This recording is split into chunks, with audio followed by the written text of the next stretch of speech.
안녕하세요, 김원준입니다. 어제 국방부 업무보고 자리에서 이런 표현이 등장했습니다. 그 많은 돈으로 뭐 했나.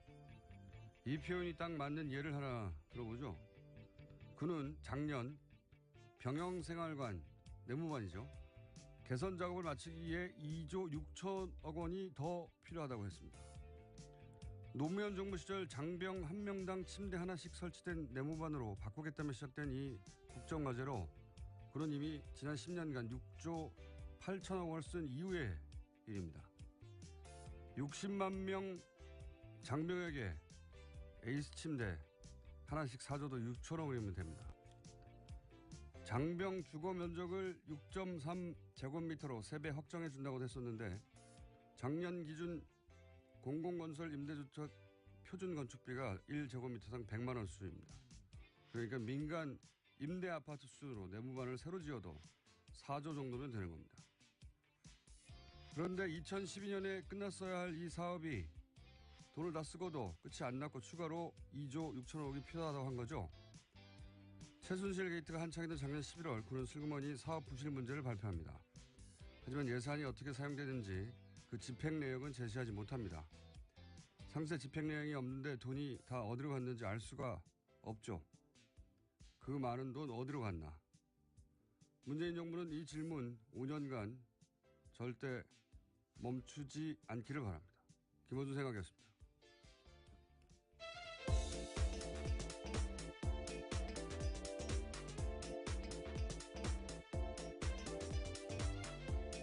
시사인의 김은지입니다. 네. 그 많은 치즈는 어디로 갔나? 여기서 나온 표현 같은데. 작년에 기재부에서 조사를 했어요. 예. 왜냐하면 얘기했잖아요. 국산 에이스 침대 60만 명에게 하나씩 줘도 6천억밖에 안 합니다. 예. 슈퍼 싱글로. 외국산 시몬스도 가능해요. 예. 예. 라텍스 2겹으로 깔아줘도 됩니다. 그거 다 해도 6천억밖에 안 되는데 지금 6조 8천억을 쓰고 그래도 돈이 모자란다는 거잖아요. 안 끝났다는 거예요. 그게 아직도. 예. 그리고 아파트처럼 지어줘도 새로 4조면 된다는 거예요. 그 돈이 다 들어갔나 이거죠. 예. 일반인들 입장에서야 이게 누가 해먹지 않고서 이럴 수가 있느냐. 왜냐하면 아직도 전 군사 1인 1침대가 안 됐거든요. 네, 다 같이 묶고 있죠. 그게 아직 된 것도 있긴 있어요. 근데 아직도 안 됐는데 이게 언제 시작된 거냐면 노무현 정부 시절에 우리 그 내무반이 6.25 때 내무반이다. 그래서 침대 하나씩 그리고 한 사람 앞에 2평 정도의 공간을 주겠다. 14년 전에 시작한 거예요. 아직도 안 된 겁니다. 이게 아직도. 예. 말도 안 되는 거라고 봅니다. 자, 그런 일이 있었고 어제 첫 번째 뉴스는요. 네, 방금 들어온 속보부터 전해드리면요. 북한이 오늘 아침 중거리급 이상으로 추정되는 탄도미사일을 발사했다고 합니다. 합동참모본부 발표에 따르면요. 북한은 오늘 오전 5시 57분경에 평양시 순안 일대에서 동쪽 방향으로 불상의 탄도미사일을 발사했다라는 건데요. 합참은 세부 사항은 한미당국에서 공동 분석 중에 있다고 덧붙였습니다. 일본의 아베 정권이 아주 신나겠군요. 미사일 쏴주니까. 북한이 미국과 대화를 원할 때나 뭔가 딜을 원할 때, 날 보라고, 하는 일인데, 청와대 군은 뭐 당연히 주목해야 되는 사안인데, 일반인들은 뭐 앞으로도 북미 대화가 있을 때까지 계속되는 그런 군사 퍼포먼스라고 이해하면 되겠습니다. 네. 그 정도로 하고, 자, 다음 뉴스는 뭡니까? 네, 박근혜 정부의 청와대 문건이 또 발견됐습니다. 이번에는 문고리 3인방 중 한 명으로 불린 안봉근 전 비서관이 이끈 제2부속실 문건인데요. 제2부속실 소속 공유 폴더에서 문건 파일이 9천 건 이상 발견됐다는 겁니다. 제2부속실은 최순실 씨를 사실상 수행했던 곳으로 알려져 있는데요. 파일 작성 시점은 안봉근 전 비서관이 제2부속실장으로 일했던 2013년부터 2015년 1월까지입니다. 박수현 청와대 대변인에 따르면 해당 문건에는 문학의 블랙리스트 등 내용이 포함되어 있다고 합니다. 이게 공유 폴더다 보니까 공유 폴더라는 건 이제 본인의 파일도 있지만 같이 일하는 뭐 비서실 혹은 뭐 TF가 같이 썼다는 거잖아요. 그러니까 이 부속실을 없애면서 자기 파일만 있는 게 아니니까 지우지 않은 거죠. 예. 어쨌든 안봉근 전 비서관이 근무했던 제2부속실은 최순실의 사람 안봉근으로 알려진 비서관이 이끈 부속실이니까 여기서 뭐 자료가 꽤 나올 수도 있겠습니다. 네, 윤 전 행정관도 이쪽에서 근무했었고요. 여전히 박근혜 전 대통령을 보좌하고 있는 사람들이 속속들이 있는 곳입니다.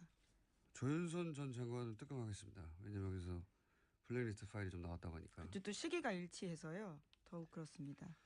자, 다음 뉴스는요. 네, 계속해서 국정원 관련된 소식 전해드리고 있는데요. 오늘 아침에도 관련된 소식이 있습니다. 이명박 정부 당시 국가정보원의 여론 공작이 사법부를 대상으로도 이루어졌다고 한겨레 신문이 오늘 아침 보도했습니다. 소위 좌파 판사로 낙인을 찍는 온라인 여론전을 펼치고 극우단체를 동원해서 대법원장을 비난하는 기자회견도 배후 조정했다고 합니다. 2009년에 있었던 일입니다. 일반인이 아니라 사법부도 타겟으로 해서 이제 대국민 심리전을 했다는 거죠. 예. 네, 대법원장을 대상으로요. 대법원장 책임을 부각시키고 소위 좌파 판사 행동에 대해서 대응하라라는 심리전을 전개하라는 내용을 지시했다는 겁니다. 그러니까 집권한 세력 일부를 제외하고는 자기들 말을 안 들으면 다 적으로 간주한 거예요. 예. 그리고 그걸 국정원이 나서서 했다는 거죠. 예. 국정원이 어제 말씀드렸잖아요. 예. 양아치 짓을 한 거라고. 양아치로 쓴 거죠 정권이. 네, 뭐 이 정도면 양아치를 넘어서서요. 조폭이죠 조폭.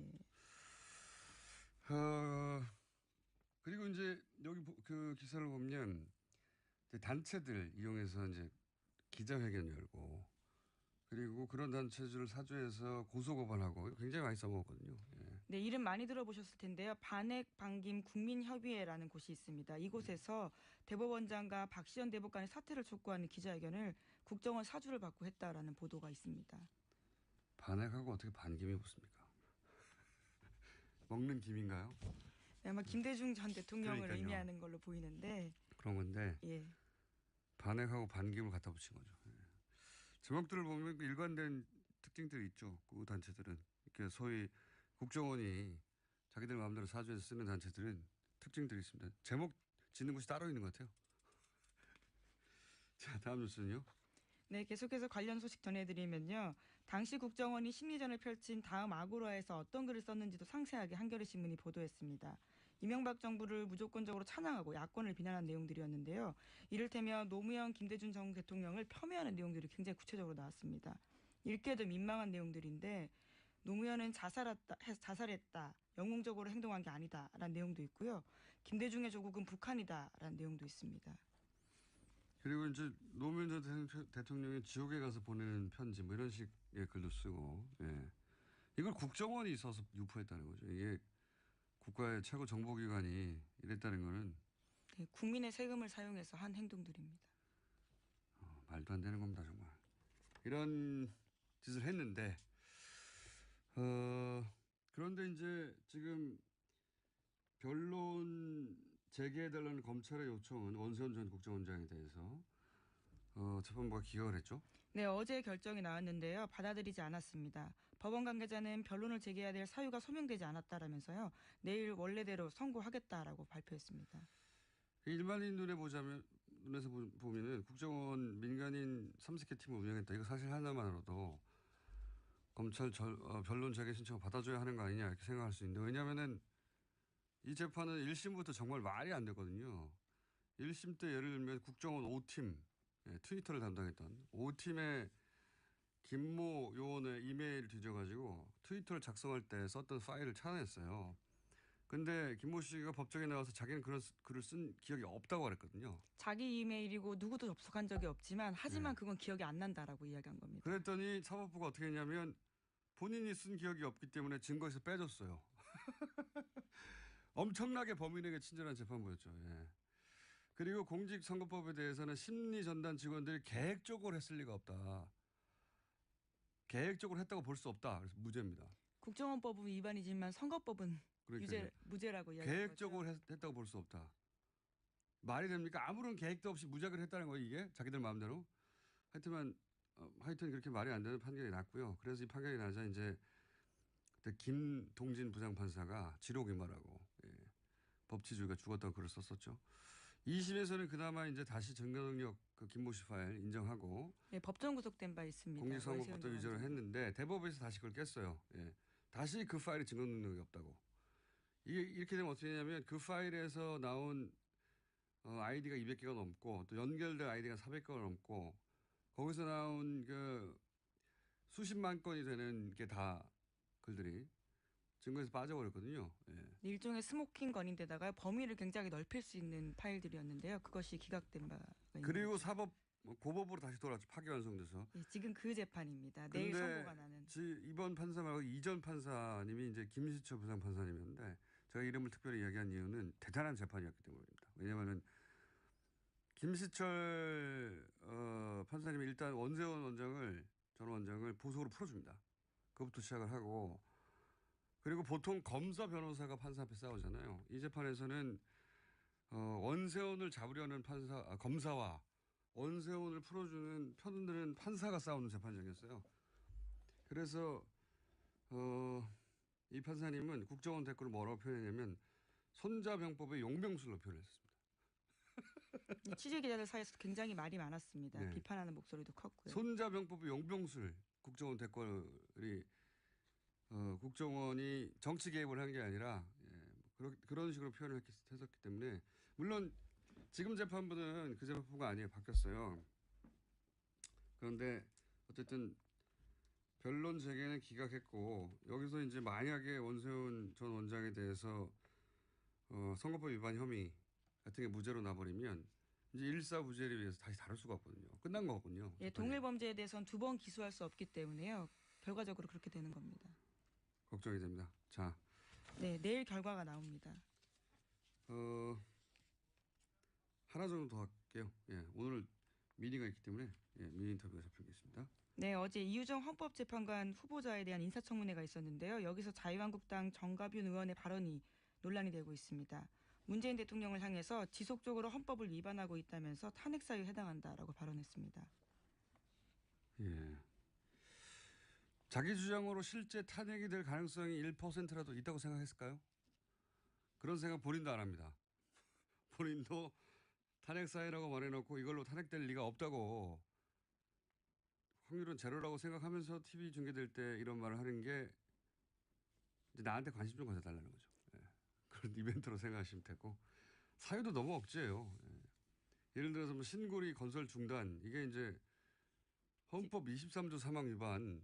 뭐 중단도 아니고 현재는 공론조사 준비위원회가 돌아가고 말을 있습니다. 그렇게 했어요. 예. 건설 중단 결정은 헌법 23조 3항을 위반했다 그래서 탄핵이라고 해서 이게 뭔가 싶어 봤더니 이게 재산권 수용에 대한 조항이더라고요. 그러니까 뭐 예를 들어서 과수원에 고속도로 냈다. 그렇게 과수원 땅 수용하면 그 주인한테 보상금을 법대로 줘야 한다. 이런 소리거든요. 이게 무슨 탄핵 신고리 중단과 연결이 된 건지 모르겠는데 이해가 안 가지만 굳이 이해하실 필요는 없습니다. 아무 의미 없는 말이기 때문에. 그리고 뭐 이런 것도 있어요. 헌법에 독일에 가서 문재인 대통령이 영구적 남북 평화 공존 체제를 얘기했다. 탄핵감이다. 무슨 소리인가 했더니 영구적 남북 평화 공존 체제라는 건 남북 분단이 영구적으로 계속돼야 한다는 소리 아니냐. 통일 포기한 거 아니냐. 헌법 위반이다 했는데 이게 또 완전한 왜곡인 게 영구적 남북 평화 공존 체제라고 한 게 아니라 항구적 평화 체제라고 했어요. 여기다가 남북 공존이라는 단어를 넣어서 통일을 포기했다고 우기는 거죠. 역시 뭐 이해할 필요는 없습니다. 하여튼 뭐 그래서 탄핵이라고 열심히 주장하시고 기사도 크게 났고 포털에 그리고 욕도 많이 드렸으니까 퍼포먼스 성공한 겁니다. 예. 오늘은 미니 인터뷰 하나 잡혀 있어서 여기서 넘어가야 될 것 같은데 MBC, KBS 기자들이 제작 거부에 돌입했죠? 예, 경영진 사태 촉구하면서요. 제작 거부 돌입했습니다. MBC는 오늘까지 찬반 투표 진행해서요. 가결될 경우 다음 달 4일부터 총파업 들어갑니다. 네, 이 시점에 저희가 미니 인터뷰 하나 연결해 보겠습니다. MBC, KBS 기자 경영진 사태 촉구하면서 제작 거부에 돌입했는데 MBC, KBS 기자들에게 사실은 용기를 준 영화가 있어요. 예. 공범자들 저희가 가처분 신청 때 한번 연결했었는데 어제 관객 수가 15만 명을 돌파했다고 하네요. 공범자들을 만든 최승호 PD 잠시 연결해 보겠습니다. 안녕하십니까? 네, 안녕하세요. 예, 예. 반갑습니다. 네. 축하드립니다. 감사합니다. 네. 예. 자백의 흥행을 넘어선 거죠 지금? 예, 그렇습니다. 예, 자백은 14만 3천 명이었는데 어제 공범자들이 15만 6천 명이니까. 예. 목소리가 약간 거만해지신 것 같습니다. 예. 예. 아이, 뭐 덕분입니다. 뉴스 예. 공장에서도 이렇게 다뤄주시고. 목소리를 쫙 깔고 이렇게 거만해지신 것 같은데. 자, 사람들이 이렇게 그 공범자들을 많이 찾는 이유는 뭐라고 생각하십니까? 공영방송 내부 사정에 대해서 많은 분들이 사실 몰랐어요. 그동안 보수 언론들을 굉장히 이제 보도를 안 하고 했기 때문에. 근데 이제 이 상황을 보니까 너무 이제 이런 일까지 벌어졌느냐 엽기적인 상황이 보이니까 네. 굉장히 많이 놀라시고. 예를 들어서 엽기적 상황 하나만 소개해 예. 주십시오. 영화에 나오는. PD 수첩 왜 아주 뛰어난 PD 불만 제로를 기획까지 했던 그 PD를 아이스링크에 보내가지고 눈 치우도록 만드는 뭐 이런 장면들. 건강을 위해서 그런 건 아닐까요? 예? 건강을 위해서 눈 치우고. 예, 기자들, 아나운서들 뭐 다 그렇게 보내서 완전히 그냥 이제 우리가 이제 보면은 돈 받고 달라고 이렇게 꼬시는 분들 이렇게 막 하고 할 때, 예. 물론 당연히 이제 하는 일이긴 하지만 굉장히 이제 기자로서는 굉장히 자괴감이 많이 든다 뭐 이런 이야기도 했고, 대부분 그러니까 굉장히 많은 기자 PD들을 그런 식으로 비제작 부서 뭐 협찬 따오는데 뭐 이런데 세트장 관리하는 직무 이런 쪽으로 보내가지고 뛰어난 사람들일수록 업무에서 배제시키는 이런 상황이 보이니까 이해를 할 수가 없죠. 예. 그건 이제 생생한 화면으로 보게 된 건데 예. 그 영화의 어딘가에 그 이명박 전 대통령도 등장하지 않습니까? 네네 등장합니다. 예. 이명박 전 사실 이명박 전 대통령이 저희가 볼 때는 이제 언론을 이렇게 만든 장본인이시기 때문에 저희가 꼭 모셔야 되는 그런 주인공이었죠. 예. 그래서 가서 뵀습니다. 그 앞에서 한없이 기다리다가 불쑥 마이크를 들이대고 그래서 찍힌 장면이 굉장히 인상적이라고 하는데 그죠? 이명박 전 대통령은 이걸 봤을까요? 영화를? 글쎄요, 뭐 영화를 보시기까지 하셨겠어요. 근데 이제 아마 보고는 받았겠죠. 예, 보고는 받았으리라고 봅니다. 제가 그날 이명박 전 대통령을 만났을 때 이명박 전 대통령이 저를 기억하는 것 같았어요. 제가 4년 전에도 한번 인터뷰를 시도한 적이 있었거든요. 그때는 이제 4대강 수십 6m 대통령께서 지시하셨습니까? 하면서 이제 대통령의 임기 마지막 날 집으로 돌아갈 때 제가 이제 환영 인파 속에 섞여가지고 질문을 던졌는데 아마 그때 당시에서 이를 좀 기억은 하시는 것 같았어요. 이번에 눈치가. 제가 최성호 PD님 얼굴이 그렇게 기억할 만큼 특별한 얼굴은 아닌데요. 근데 이제 어쨌든 제가 4년 만입니다. 반갑습니다. 이렇게 이제 질문을 하니까 이분이 굉장히 이제 반가운 얼굴로 오셨어요. 그래서 악수도 하고. 나중에는 이제 제가 질문을 던졌거든요. 언론의 파괴자라는 그런 평가가 있는데 어떻게 생각하시냐고 그랬더니 이제 이제 유체이탈하는 그런 답변을 하면서 저한테 딱 질문을 던지는데 요새 뭐 해요? 이렇게 물으시더라고요. 네. 관심이 좀 있으시다는 얘기죠. 그 장면이 지금 화제가 좀 되고 있고. 네. 근데 이 영화도 이제 힘이 보탬이 크게 된 것 같습니다. 이 MBC여서 KBS 기자들도 이제 제작 거부에 돌입했는데 오늘 총법 찬반 투표도 MBC 노조에서 한다고 하고 아마도 가결될 것 같은데 분위기상. 그럼요. 예, 가결될 겁니다. 네. 예. KBS도 그렇고요. 예. 이 공영방송 정상화하는 것은 어떻게 해야 되는 겁니까? 지금 과거 정권들은 힘으로 눌러서 어떻게 잘라내버렸는데 이번에는 그렇게 할 수는 없으니까 해법을 찾기가 쉽지가 않습니다. 어떻게 보십니까? 근데 지금 사실 MBC 같은 경우 특히 굉장히 저희들은 불법적인 행태들이 굉장히 많았다고 생각합니다. 예, 내부적으로 뭐 부당노동 행위부터 시작해서 여러 가지 형태의 불법 행위들이 많았는데 그걸 저희들이 계속 이제 검찰이나 노동부에도 박근혜 정부 시절 고발도 하고 방통위원회에도 이 문제 이렇게 관리 감독 제대로 하지 못하는 방문진을 해결해 달라 이렇게 요구를 했었는데 지금까지 외면해 왔어요. 그런데 이제 새 정부에서는 그 문제를 원칙적으로 법과 원칙에 따라 가지고 검토를 하고 있는 중입니다. 노동부 같은 경우는 이제 특별 근로 감독을 해서 지금 이제 기소 의견으로 검찰에 송치한다는 얘기가 있고요. 뭐 검찰도 지금 수사를 하고 있는 부분들이 있는데 그런 것들이 원칙적으로만 처리되면 저는 이 문제는 해결되리라고 봅니다. 이런 식으로까지 공영방송을 완전히 망쳐도 법에 의해서 보호받는다. 공영방송의 경영진이 이런 정말 완전히 공영방송 망치는데 법에 의해서 보호받는다라는 것은 정말 말도 안 되는 얘기죠. 그럼 뭐 공영방송의 걸 견제하고 우리 사회의 진정한 언론으로서 유지할 수 있는 기본적인 그 제도적인 장치도 없다는 얘기가 되는데 저는 그거는 말도 안 되는 얘기고요. 뭐 충분히 깊은 조사가 이루어지면 조치할 근거들이 많을 거라고.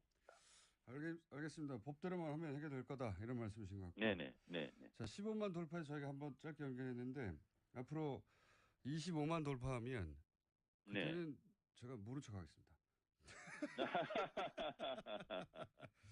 그때 되면 앞으로도 저희가 좀 다뤄주십시오. 예. 그때 되면 스튜디오 한번 다시 모시겠습니다. 감사합니다. 네, 감사합니다. 네. 지금까지 공범자들의 감독 최승호 PD였습니다. 자, 민유 여기서 마치고 국제뉴스로 이런 거 있었어요. 휴스턴. 네, 지금 그래서 한창 태풍 불어서요. 예. 제가 이 이야기를 하고 넘어가는 이유는 뭐냐면 이렇게 되면 아마 기후변화 협약 탈퇴한 것에 대해서 이 사태 끝나고 나서 트럼프 대통령이 또 욕을 먹지 않을까. 크게. 예. 여기까지 하겠습니다. 시사인의 김은지였습니다. 감사합니다. 문학의 블랙리스트 등 내용이 포함되어 있다고 합니다.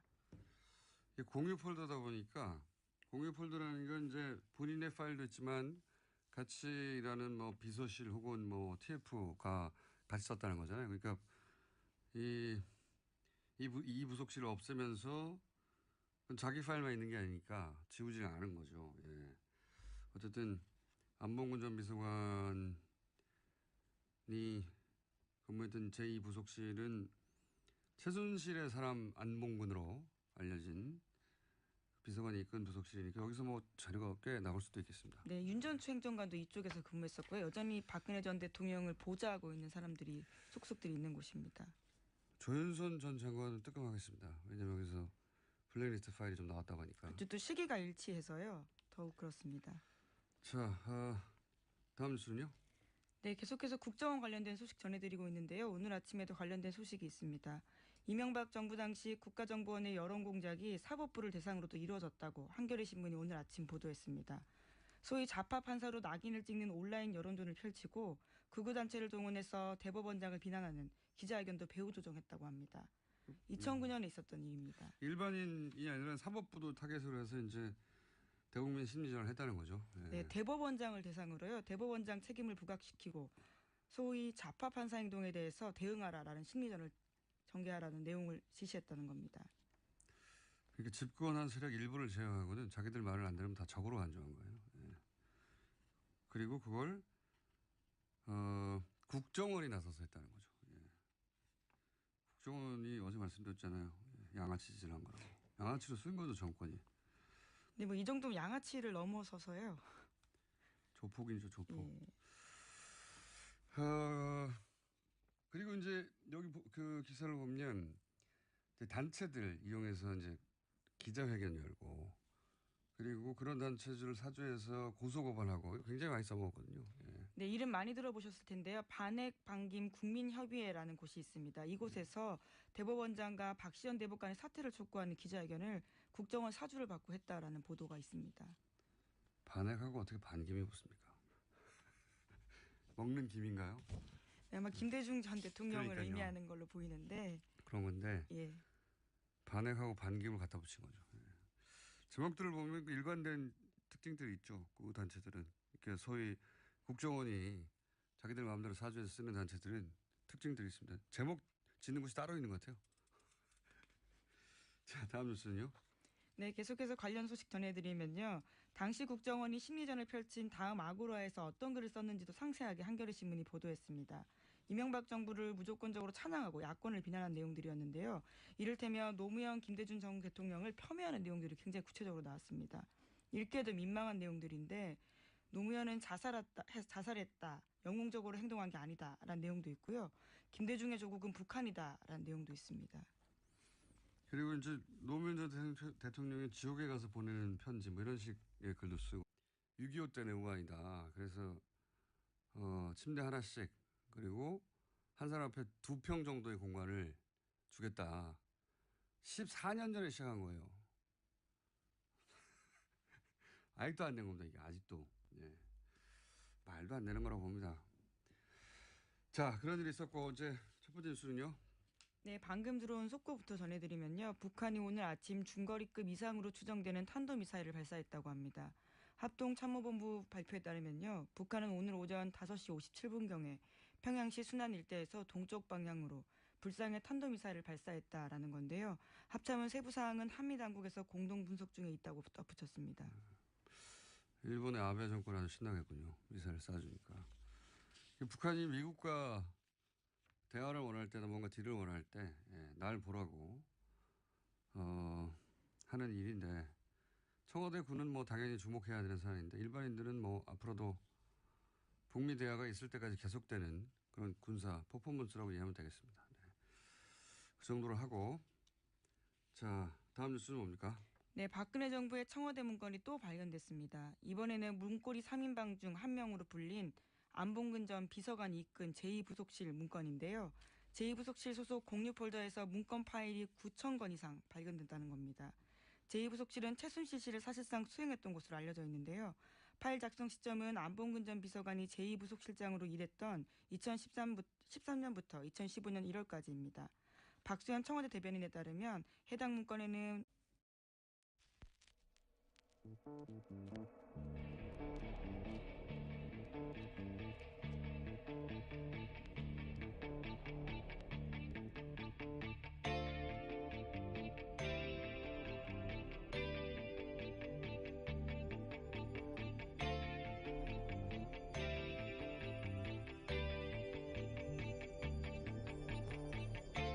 안녕하세요. 김원준입니다. 어제 국방부 업무보고 자리에서 이런 표현이 등장했습니다. 그 많은 돈으로 뭐 했나. 이 표현이 딱 맞는 예를 하나 들어보죠. 그는 작년 병영생활관 내무반이죠. 개선 작업을 마치기 위해 2조 6천억 원이 더 필요하다고 했습니다. 노무현 정부 시절 장병 한 명당 침대 하나씩 설치된 내무반으로 바꾸겠다며 시작된 이 국정과제로 그는 이미 지난 10년간 6조 8천억 원을 쓴 이후의 일입니다. 60만 명 장병에게 에이스 침대 하나씩 사줘도 6천억 원이면 됩니다. 장병 주거 면적을 6.3제곱미터로 3배 확정해 준다고 했었는데 작년 기준 공공건설 임대주택 표준 건축비가 1제곱미터당 100만 원 수준입니다. 그러니까 민간 임대 아파트 수준으로 내무반을 새로 지어도 4조 정도면 되는 겁니다. 그런데 2012년에 끝났어야 할 이 사업이 돈을 다 쓰고도 끝이 안 났고 추가로 2조 6천억이 필요하다고 한 거죠. 최순실 게이트가 한창이던 작년 11월 그는 슬그머니 사업 부실 문제를 발표합니다. 하지만 예산이 어떻게 사용되는지 그 집행 내역은 제시하지 못합니다. 상세 집행 내용이 없는데 돈이 다 어디로 갔는지 알 수가 없죠. 그 많은 돈 어디로 갔나. 문재인 정부는 이 질문 5년간 절대 멈추지 않기를 바랍니다. 김원준 생각이었습니다.